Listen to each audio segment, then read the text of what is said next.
na FGF, no? Filipino Guerrilla Forces. Ano ba title nung kabila? Filipino Guerrilla. Sorry Sovereign Filipino Guardians of Freedom. Yun. Sanay kasi ako doon sa dati. No? So, Sovereign Filipino Guardians of Freedom. Yun yung search ninyo para lilitaw doon. Tapos mag-member kayo doon para mag-ano rin yun, umandar. No? Para pang ano namin yan, pang sustain ng aming goals. No? Paunti-unti, by next year, ang SFGF meron ng property.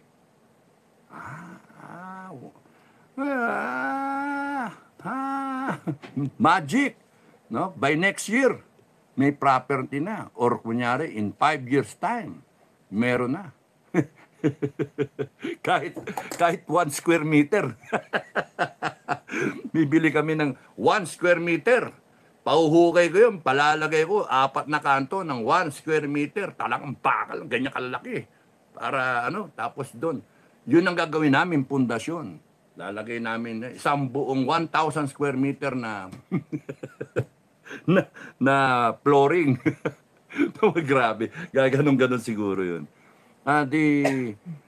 The idea is we invest in real estate because you'll never go wrong pagka land real estate. Pero yung mga condo, talo ka dyan sa condo. Kasi lifespan 50 years and then mahal mo binibili. Kumita dyan developer. Pero so pagka land na binili mo is versatile. Pwede mong taniman, pwede mong gawing housing, pwede mong gawing resort or a mix of everything.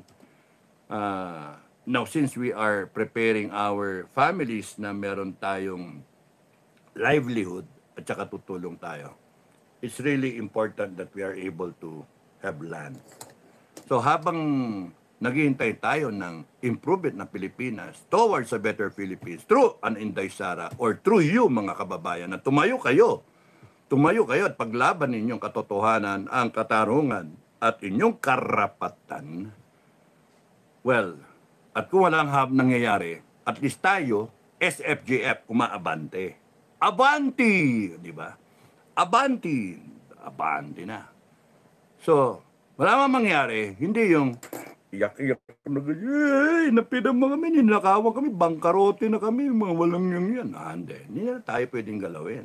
Kasi meron tayong legal entity. We'll have lawyers, we can demanda natin, we can complain formally because we are a legal entity and they cannot harm us, lalo na kung wala tayong ginagawang mali. No? A company, a foundation, or a cooperative or an association is a legal entity and is treated as such na parang tao rin. Entitled to all the rights na binibigay o nanggagaling sa konstitusyon natin. Parang tao rin siya. So, hindi nyo pwedeng basta-basta birahin. So, we're taking the first step dun sa namin, sa SFGF. Kaya, sali na yung gusto sumali. Pero, mag-fill up kayo ng application form. We have, so that we have that database and your information is protected, mga ganun ba. So that we know our actual members because we have benefits. No? Yan yung ko. Explain ko yan doon sa kabilang channel. So in 5-7 years from now, hopefully we are worth hundreds of millions, if not billions. No? Hanep, how do you do that? Mag-imprenta kami na sarili namin pera. I know. It can be done. It can be done. So, to those who are interested, thank you for taking interest. You just apply and just continue watching. Sa inyo, walang yan, walang personalan, walang tawag dito. Hindi compulsory. Becky, SFGF Taiwan. Kita mo, ilalagay nyo na ninyo, SFGF. Papakilala. Walang takot eh. Hating gabi talaga ang live ni Sir. Sorry po. Sorry. Ma'am Becky, sorry eh. Yung ganun talaga eh. Kinausap niyo ako eh. Bicolanong makulit. Siguro tama ang ibang analyst na plansi nila na panalunin sila Bam at Kiko para masabi nila na wala sila kontrol sa halalan kasi tambak ang kandidato ng alyansa laban sa PDP. Basta sa akin, no, whether it, kung ano man yung pinanggalingan. Now you have 24 senators. So, doon ka, satellite view kayo. 24 senators. Isipin nyo kung sino yung diehard na Inday Sara. Count them. Yung incorruptible, hindi mabibili. Tell me the names. Sino? Aabot ba ng 7? Yung talagang 100 million. Kahon! 200 million! Kahon! 500 million! 5 billion pesos. Kahon! Kapartido yan. Pucha na, may utang na loob. Kaibigan ko yan eh. 1 billion pesos. Hindi na kagad nakasagot. O sige, bonus. 1B. Pagka nag-abstain ka. And another 1B, kasi tatakbo ka eh. Tatakbo ka eh. Takbo ka national, di ba? Tulungan mo na, tanggalin na natin to. Pagtulungan natin to. 2B. Ano? Not guilty. Sige, pag-isipan ko. Yan. Yun yung delikado. Delikado. Yung ilalargang pera, hindi naman kanila eh, atin. Yun isa sa sariling mantika. Kaya Madam President, don't be too complacent. No? People can change overnight. Yun ang advice ko. People can change overnight. And if you have the opportunity, if you have the trigger finger to finish this, tapusin na natin to. So that Digong can go home. Pauwi na natin. Kasi yung ginagawa nitong administration nato sobra eh. Isang tao mag-decide sa boto natin lahat, palilitawin yung gusto nila. Nilaglag. You see the kind of character itong mga tao to. Nilaglag yung mga kaalyado nila. Basta siguraduhin lang yung sa 12 na yan. Ito nga pala, argument. Analysis, argument. Hindi naman kayo yung gumawa ng listahan, mga kababayan. Bumoto kayo, straight Duterte. Bumoto kayo. Madam Inday, please listen. Hindi kayo yung gumawa ng listahan ng lulusot sa panalo. For instance, let's assume for a moment na yung limitaw na mga pangalan, Magic 12, may nagkumpas nun.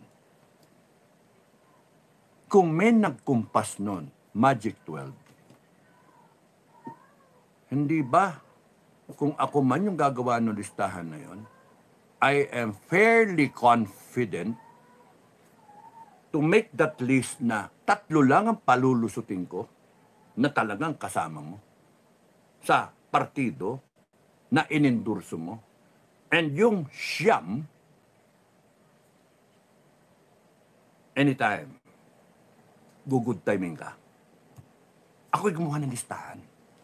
Nasa call ko. Ibibigay dito, ganito, eto i-732 mo. Ano 732? Pak. Predetermined.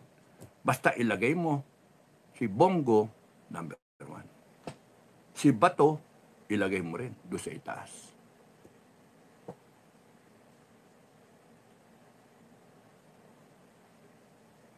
Kaya huwag kayong magbabakasakali na kakampi nyo forever ang mga tao. Because money blinds people, money corrupts. It's just a matter of how much.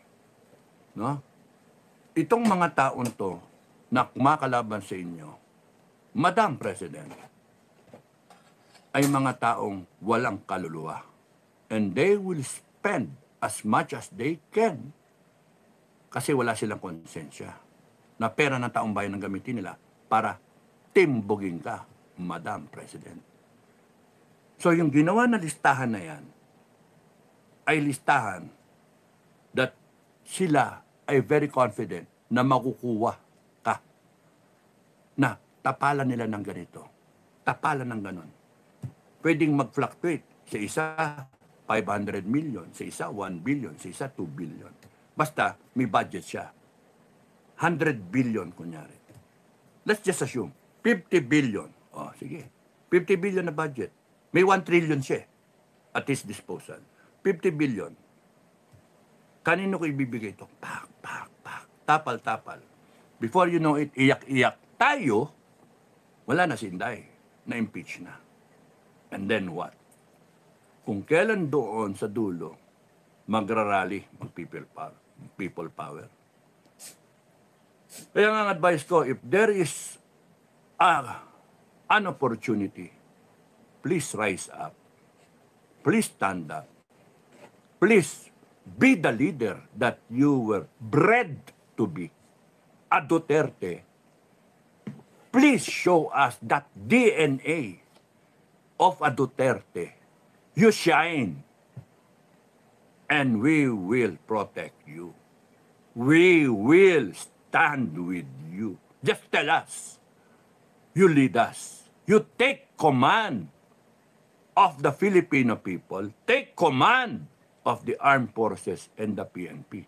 We will take command of this country. And make sure that you are sworn in. Because ayaw na namin ng ganito. Gusto naming tapusin ang problema ng Pilipinas. Gusto namin umabante dahil sa nakalagay yan sa preamble. We the sovereign Filipino people. Imploring the aid of Almighty God in order to build a just and humane society. Hindi humane yung nangyayari ngayon. Hindi justice yung nangyayari ngayon. In order to establish a government that shall embody our ideals and aspirations. Do ordain and promulgate this Constitution. Doon pa lang sabit na eh. Binayolate ng lahat ng sumusunod doon, Bill of Rights, etc. Sovereignty resides with the people and all authority emanates from them. Puta mga to. All authority emanates from them. Eh bakit ginugurgor yung freedom natin to express ourselves? Bakit dinadaya yung pinaka-essence natin na pantay-pantay tayo, na bumoto tayo every 3 years, sagrado yon, and then didesisyonan lang ng isang tao o 2 tao o ng isang kumpanya. And then pera natin ang gagamitin para magbayaran. Di ba mga walang niya?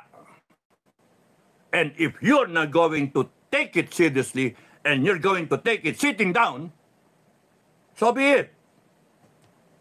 So be it. But please, Madam Inday, stand up for the Filipino people because you're the next in line. You stand up.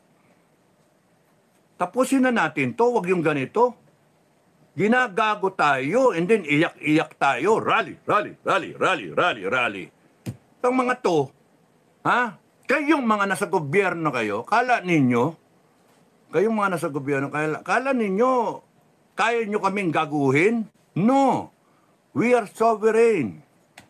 Gusto ninyong magkasubukan tayo? Sige, magsubukan tayo. I'm sure tatakbo kayo when we declare, when we make the declarations that we want, when we shut you down, when we terminate all of you, when we instill discipline, when we make sure that there is no more corruption, when we install the death penalty, and all the other changes that will bring this country forward to a Singapore or Denmark or Finland. Pero yung ginagawa ninyo, mga buhaw-buhaw kayo, ang yabang pa ninyo. No, lokohin nyo pa ang Pilipino. Tapusin na natin to. Sino nga harang? If God is with us, sino? Lumabas tayo. Haharang. Sino ang ano dyan? Papalag. God will strike you down. Pati pamilya nyo. That's a promise. Tayo kayong mag-aanong ganyan. Di kami tatabla ng mga banat ninyo. Because we will invoke God's presence when two or more are gathered in my name. I am there. And that was a promise. Kulang tayo sa faith. Kulang. Madam Inday, stand up and lead us. Take command. Take command. Sige na, take command. Take command. Mahirap din magsalita. Mahirap ano. Masakit yung likod ko. Masakit na. Sumasakit na yung kidney ko. Masakit na. Masakit na. Take command. Nangawit eh. Take command. Let's do this once and for all. Enough of the rallies. Let's have a one-time, big time. Sino itong mga to? BBM? Liza? Ha? Tamba? Sino? Sila lang? Tatakot tayo? To AFP, PNP? Talaga? Haharang kayo? You do not know the sovereignty of the people? And tayong mga kababayan, you do not know your power. You do not know your rights as a people. Kaya nga,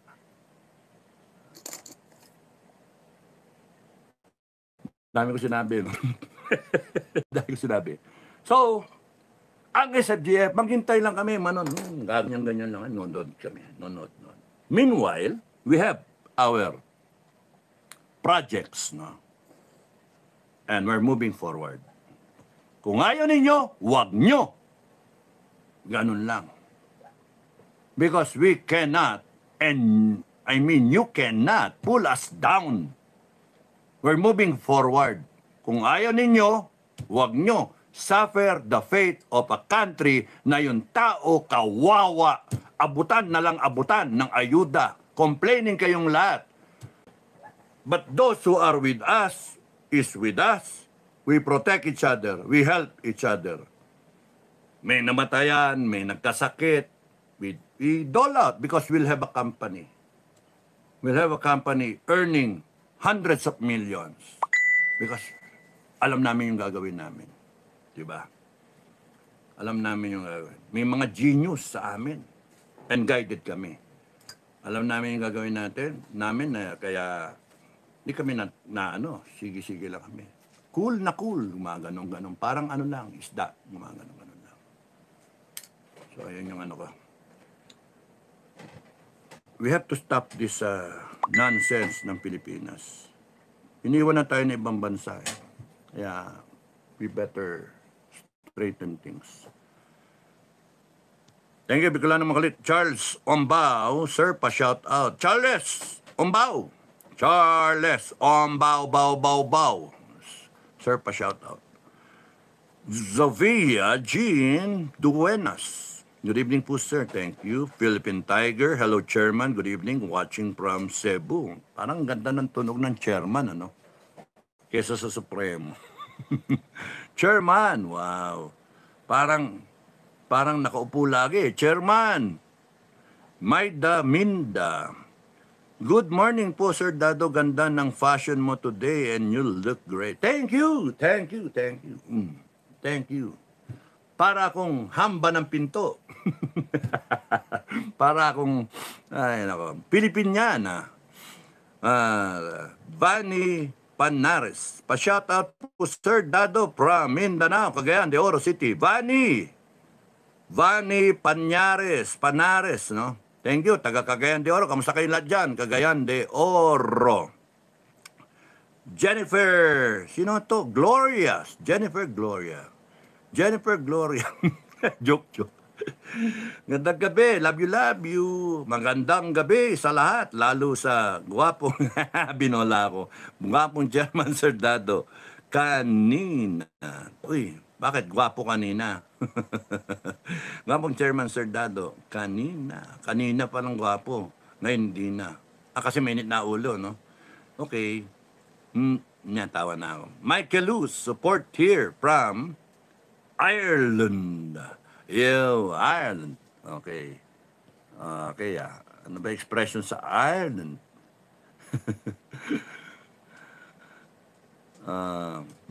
Bicolanong makulit, sir, nananawagan po na po si General Pokis na ng transparency ng botohan, kung hindi sa kalsada na lang magkita-kita.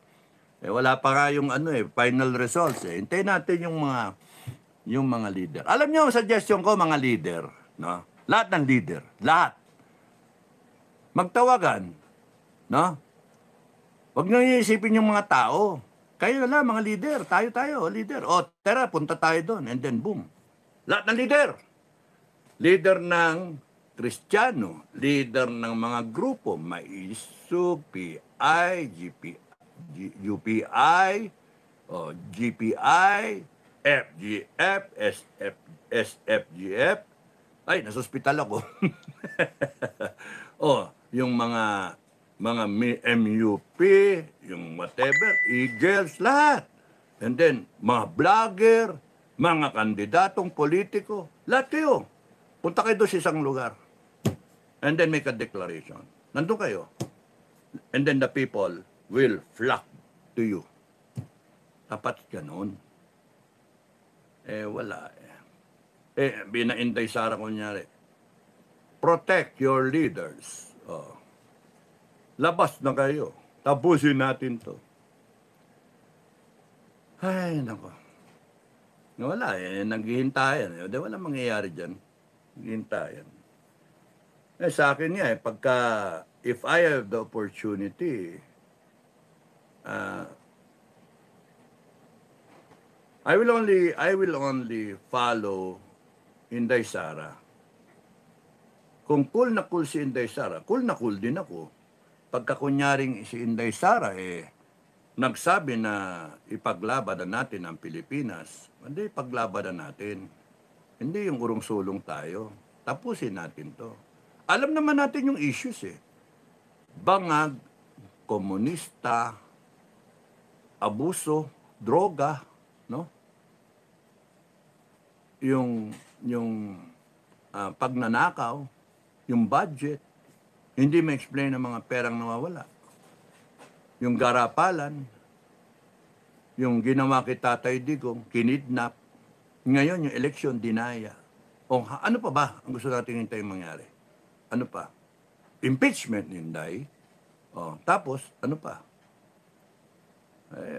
Dadating ang araw, tapos na. Before you know it, too late. Yun yung iwasan natin. Yung too late na. Diba? Okay. Peng Yu International, SFGF. Okay. Magandang gabi. Imelda said, magandang gabi po, ma'am. Magandang gabi po, Chairman, sir. Opo, sana po parang bait mo Opo, sana po mag-lead na si President Inday Sara Duterte. Ingat kayo lagi, sir. Shout out mga ka-SFGF worldwide. God bless all members always. Thank you. Imelda said, magandang gabi. Well said. Sana nga, God bless us. Lilian Belen said hi. Inom muna ako. Makati. Okay pa ba yung signal? Albert Flores said hi. Femi lang. Hello po, good evening sir, survivor watching from Switzerland. Uy. Pagka kami ay dumami ang pera namin sa SFGF, magdi-deposit kami dyan sa Switzerland ng ginto. Gold